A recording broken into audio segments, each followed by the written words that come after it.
Hi friends, നമ്മളെല്ലാവരും വാട്സപ്പൊക്കെ ഉപയോഗിക്കുന്ന ആളുകളാണ് അല്ലേ? മിക്കവരും തന്നെ വാട്സപ്പിൽ കോൾ വിളിക്കാറുണ്ട്, വോയിസ് ഇടാറുണ്ട്, മെസ്സേജസ് ഇടാറുണ്ട്.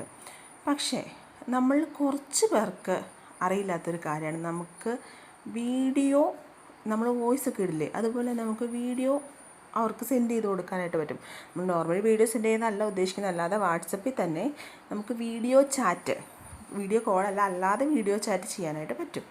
കുറേ പേരൊക്കെ വിചാരിക്കും, അയ്യേ ഇവളിതിപ്പോഴാണോ അറിഞ്ഞേ, അല്ലെങ്കിൽ ഇപ്പോഴാണോ ഇങ്ങനെ വീഡിയോ ഒക്കെ ഇടുന്നത്, ഇതിൻ്റെയൊക്കെ എന്തോ ഒരു വീഡിയോ വന്നിട്ടുള്ളതാണെന്നൊക്കെ വിചാരിക്കുന്നവരുണ്ട്. അങ്ങനെ അറിയാവുന്നവർ ഈ വീഡിയോ വിട്ടേക്ക്. അപ്പോൾ അറിയില്ലാത്ത ഒരുപാട് ആളുകളുണ്ട്, അവർക്ക് വേണ്ടിയിട്ടാണ് ഈ വീഡിയോ. അപ്പോൾ ആദ്യം നമ്മൾ വാട്സപ്പ് ഓപ്പൺ ചെയ്തിട്ട് ആർക്കാണോ അയക്കേണ്ടത് അവരുടെ അക്കൗണ്ട് എടുക്കുക. ഇത് നമ്മൾ ഫോട്ടോസൊക്കെ അയക്കാറുണ്ട് അല്ലേ, അതിൽ ആ ക്യാമറയുടെ ചിഹ്നം കണ്ടോ, അതിൽ നമ്മൾ ലോങ് പ്രസ് ചെയ്യുമ്പോൾ ഓട്ടോമാറ്റിക്കലി നമ്മുടെ വീഡിയോ റെക്കോർഡായി തുടങ്ങും. അപ്പോൾ നമുക്ക് പറയാനുള്ള കാര്യങ്ങളും ആ കൂടെ പറയാം. കാരണം നമുക്ക് വീഡിയോ നോർമലി നമ്മൾ വീഡിയോ അയക്കുമ്പോൾ തന്നെ വോയിസോട് കൂടിയാണ് നമ്മുടെ വീഡിയോ പോകുന്നത്. നമുക്ക് വീഡിയോ റെക്കോർഡ് ചെയ്യാം.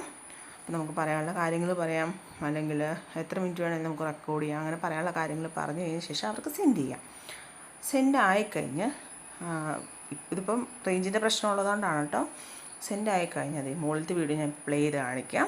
അതുപോലെ നമുക്ക് പ്ലേ ചെയ്ത് കാണാനായിട്ട് പറ്റും.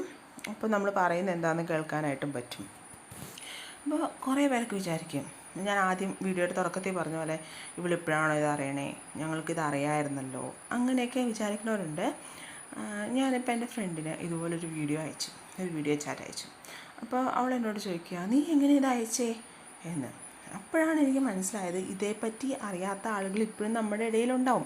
ഒരുപാട് വീഡിയോസ് വരുന്നുണ്ട്, ശരിയാണ്. പിന്നെ എൻ്റെ ഹസ്ബൻഡുമായിട്ട് ഡിസ്കസ് ചെയ്തപ്പം അദ്ദേഹമാണ് പറഞ്ഞത്, നീ ഇത് മറ്റുള്ളവരിലേക്ക് എത്തിക്കാൻ, ഇപ്പോൾ നമുക്ക് ചോദിക്കുന്ന ഓരോരുത്തരോടൊന്നും പറയാൻ പറ്റില്ല. അപ്പോൾ നീ യൂട്യൂബ് ചാനലിടുക.